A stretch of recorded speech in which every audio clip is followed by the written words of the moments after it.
선교사가 아닌데 평생을 선교사처럼 그렇게 사신 분이 계십니다. 폴 브랜드라는 영국의 크리스찬 정형외과 의사입니다.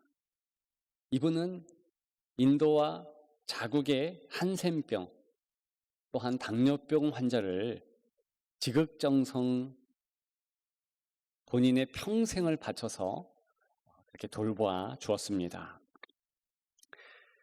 크고 작게 관여한 환자만 1,500만 명에 이르죠. 그래서 영국에서도 국가유공 훈장을 주었고 인도에서도 이분에 대한 찬사가 끊임이 없었습니다. 이미 작고 하셨지만 지금도 그분이 일구어낸 연구 업적이 참 귀하게 쓰이고 있습니다. 무슨 말을 했는가? 고통을 주신 하나님께 감사드린다. 그런 유명한 말을 했습니다. 이분이 통증을 연구하는 분이거든요. 특히 한센병 환자들에게 그보다 더 귀한 선물은 없다. 당뇨 환자들에게도 그렇다. 이런 말들을 했습니다. 잔인한 한센병을 여러분들은 많이 들으셔서 아실 것입니다. 끔찍한 의학적 현상이 이 환자들에게 나타나지요. 사지가 절단되고 안면기형이 있고 실명이 되고 이 피부 괴사가 일어나고 각종 어려움들이 일어납니다. 그런데 단 한 가지의 증상에서 단 한 가지의 원인에서 그러한 어려움들이 일어난다고 하지요. 그것은 무통입니다. 못 느끼는 거예요. 그래서 끝내 사지 절단을 해야 되고 실명이 되고 어려움이 있다는 것입니다. 그래서 이분은 어떤 것을 연구했는가? 통증을 환자들에게 돌려주는 거예요. 작은 통증이라도 느끼게 하면 그 통증 때문에 최후 어려움은 맞이하지 않더라. 그거죠. 당뇨 환자들에게도 마찬가지입니다. 무통, 느끼지 못함으로 사지를 절단해야 되는데 그렇게 되지 않도록 신경을 살리는 거예요. 통증을 느끼게 하는 것입니다.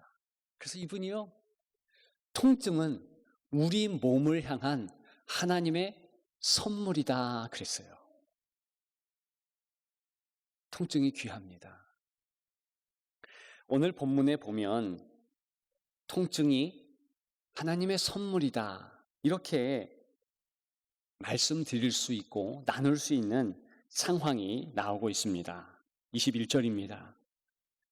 너는 내 종이라. 두 번이나 반복해서 너는 내 종이라 그랬습니다. 이 종이란 단어는요, 통증 유발어입니다. 통증을 일으킬 단어예요. 왜 그런가? 이스라엘 사람들에게 있어서 이 종, 노예라는 단어는 지긋지긋하고 정신적 공황을 일으킬 만한 그러한 단어라는 것이지요. 용어라는 것이지요.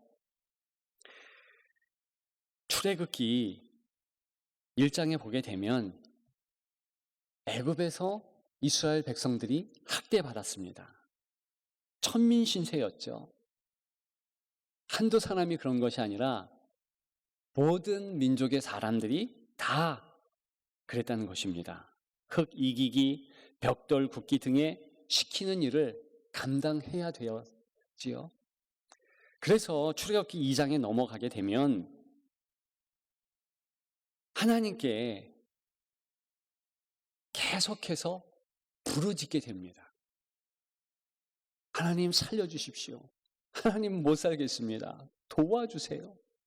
그랬더니 출애굽기 2장 24절에는 고통 소리를 들으시고 그의 언약을 기억하사 그랬어요. 언약을 기억했다. 사실은 오늘 본문의 기억하라라는 요 내용과 짝을 이루는 출애굽기 2장 24절입니다. 기억하라. 기억했다. 여러분, 여러 번 제가 말씀드리긴 했습니다만 성경의 히브리어는 별로 단어 수가 많지 않습니다. 그는 2100단어 정도밖에 되지 않습니다. 한 단어에 많은 뜻을 가지고 있는 거예요. 그래서 기억하다, 기억하라, 이것은요 단순히 정신적으로 생각하라 그런 의미가 아니에요. 거기에서 더 나가서 기억했기 때문에 잊지 않았으므로 실행에 옮기는 것, 그것도 기억하라, 이 단어가 품고 있는 뜻입니다. 따라서 출애굽기 2장 24절에 나오는 언약을 기억하사, 과거에 아브라함에게 또 조상들에게 어떤 언약을 했습니까? 내가 너희를 지킨다. 계속 생각하고 있었던 거예요. 이스라엘 백성들이 애굽의 종이 되었습니다. 430년간을 그렇게 힘들고 어렵게 살았어요. 드디어 부르짖습니다. 바로 그때에 하나님은 기억하셨다. 그것은요, 생각 없이 지내시다가 갑자기 떠올랐다는 얘기가 아니라 계속 생각하시다가 드디어 실행에 옮겼다, 그 뜻입니다. 뭘 실행에 옮겼겠습니까? 지도자, 구원자, 모세를 세운 거죠. 그리고 출애굽하도록 역사하신 것이죠. 이것이 기억하사에 담겨있는 본의미입니다. 여러분, 오늘 본문에 동일한 기억하라라는 그 동사예요. 짝을 이루는 것이죠. 먼저는 하나님께서 기억하셨습니다. 그래서 아픔을 유발하고 통증을 유발할 수 있는 그 종, 민족적인 종의 상태, 고통 가운데, 아픔 가운데 하나님 앞에 부르짖었더니 하나님이 행동하심으로 자유를 주신 거예요. 은혜를 주신 것입니다. 오늘 본문은 그런 상황을 받으면서 야곱아, 이스라엘아, 이 일을 기억하라 그랬습니다. 역시 이 기억하라도 어떤 정신적인 그런 행동 말하는 것이 아닙니다. 행동하라는 거예요. 그렇다면 오늘 종이라는 단어와 어구를 맞춰보면 종이여, 행동하라, 일하라, 섬기라, 이런 뜻이라는 말입니다. 나아가라, 행하라, 그런 의미가 나와 있는 것입니다. 어떻습니까? 통증을 유발하고 있는 이 종, 그 종의 상황, 상태, 이런 것을 다 보았더니 과연 통증이 선물이지 않습니까? 하나님 앞에 아픔을 토로했더니 그것을 알고 계셨고 실행하시면서 구원해 주셨다는 것입니다. 비단 육적 이스라엘만 그랬겠습니까? 저와 여러분들 영적 이스라엘인 우리들도 마찬가지죠. 우리의 상황도 동일하게 통증, 고통, 아픔, 눈물이 선물입니다. 이렇게 하는 그런 상황에 처했지 않았습니까? 우리는 원래 죄의 사슬에 묶여 있었습니다. 죄의 노예지요. 죄의 종이지요. 우리가 세상에 나가서 눈물 흘릴 수밖에 없는 그런 환경입니다. 창세기 3장 18절에 보면 평생에 수고하여야 그 소산 먹으리라 그랬어요. 왜 그렇습니까? 하나님 앞에 범죄했죠. 선악 알게 하는 나무의 실과를 따먹었죠. 그 원죄 때문에 죄의 후손이 됐고 죄의 사슬에 묶인 노예가 되었더라는 것이죠.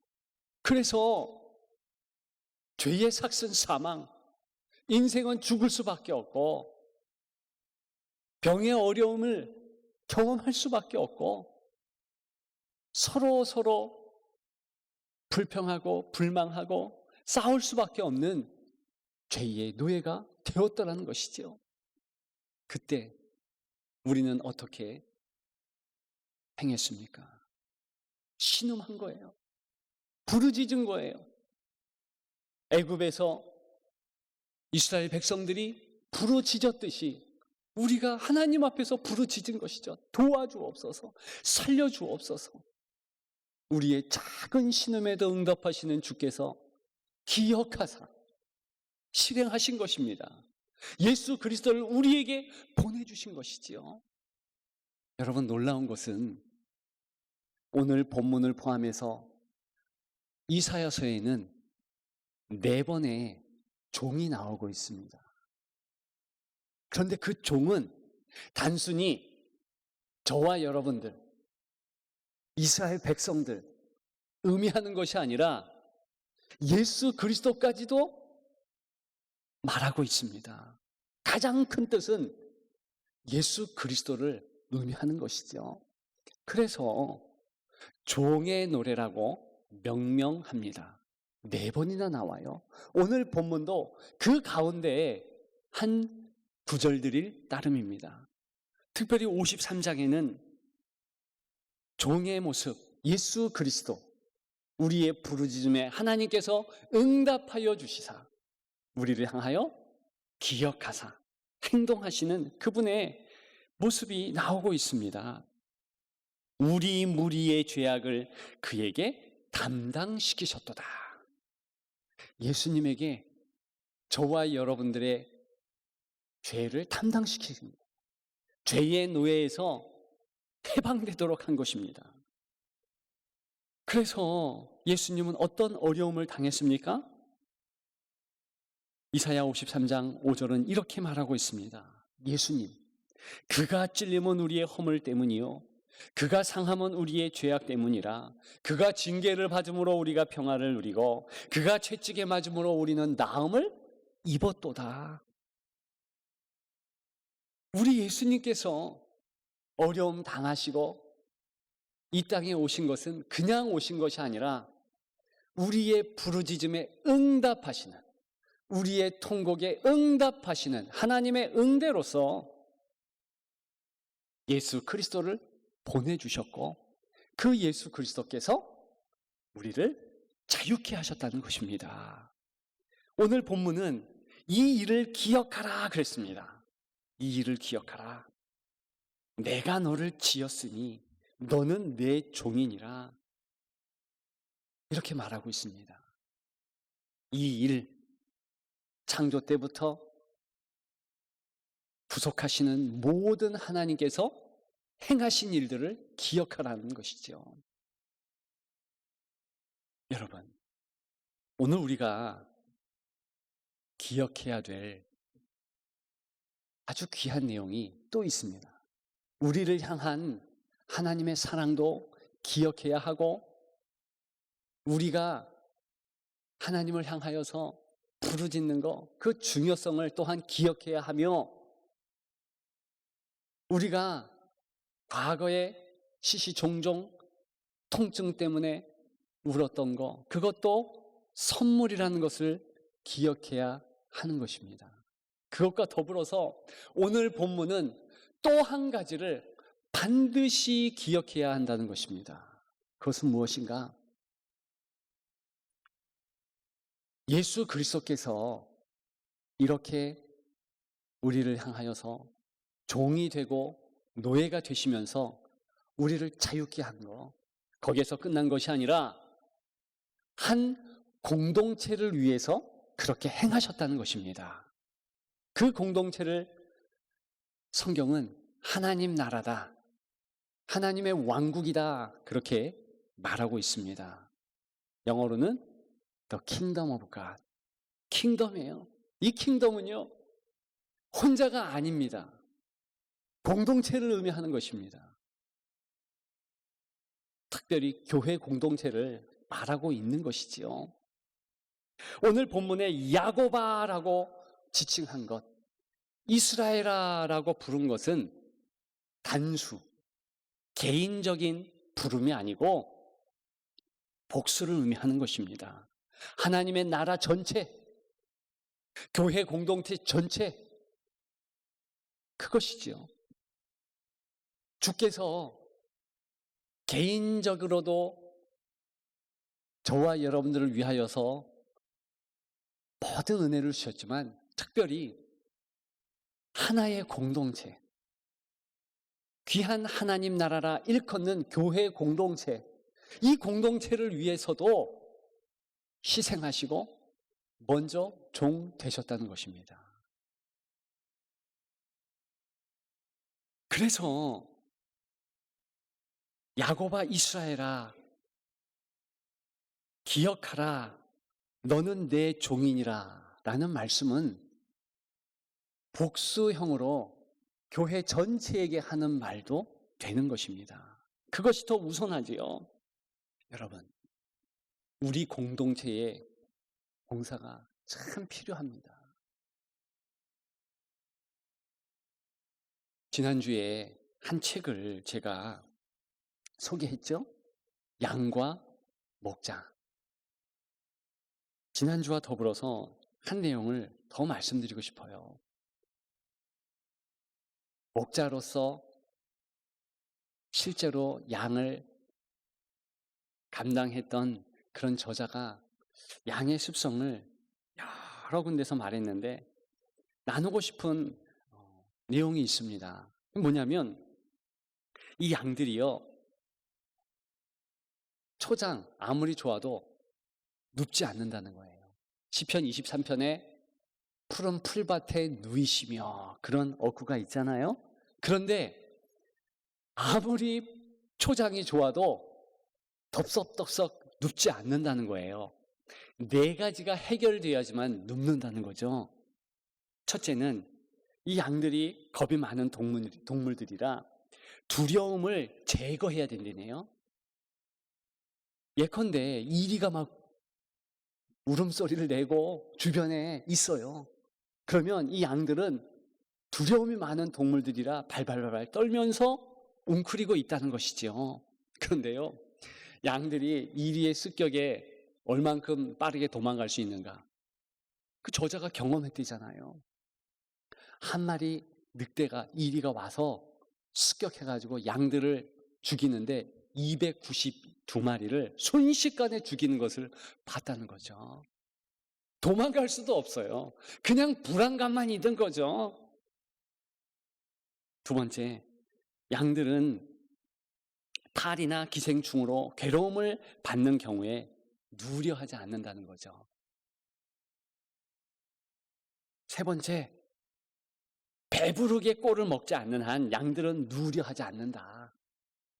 실컷 먹어야지 초장에 넣는다는 거예요. 자, 이 세 가지는 다 어떤 목자가 이들을 관리하느냐에 따라 다릅니다. 유능한 목자는요, 양들에게 아주 배가 부르도록 그렇게 좋은 초장을, 풀밭을 인도하는 거예요. 여러분, 양들이 주로 사는 지역은요, 습도가 낮습니다. 건조해요. 그리고 특징적으로 비가 안 옵니다. 그런데 어떻게 좋은 풀밭이 있겠습니까? 이 목자가요, 마음을 다해서 풀밭 가꾸기, 초장 가꾸기를 해야 한다는 것이지요. 그래서 저자 목자는 그 초장 A, B, C, D까지 해놓고서 계속 신경을 써주고 양들 여기 보냈다, 이쪽 보냈다가 그렇게 한다는 거예요. 그리고 이 양들이요, 파리나 기생충에 의해서 어려움 당하지 않도록 위생 상태 점검을 잘해야 된다네요. 이게 당연히 목자가 해야 될 일이죠. 또 한 가지, 이리를 쫓는 거예요. 그러면 그 세 가지는 해결돼요. 그런데 한 가지, 이 양들은요, 불화가 있을 때, 누려하지 않는다는 거죠. 저는 양들이 싸우는 것을 몰랐습니다. 그래서 양들도 치열하게 싸운대요. 그 가운데 늙은 암양은요, 들이박아버린대요. 이렇게 충돌해 버리는 거죠. 그러면 서열이 좀 낮은 양들이요, 물러나는 좋은 풀밭을 늙은 암양이 차지하고, 그래서 자기들끼리 막 이렇게 또 모여가지고 싸우고 다투고, 이런 상황에서는, 불악 가운데서는 풀밭에 눕지 못한다는 거지요. 그러면 어떻게 해결해야 되는가? 양도 노력, 목자도 노력을 해야 된다는 거예요.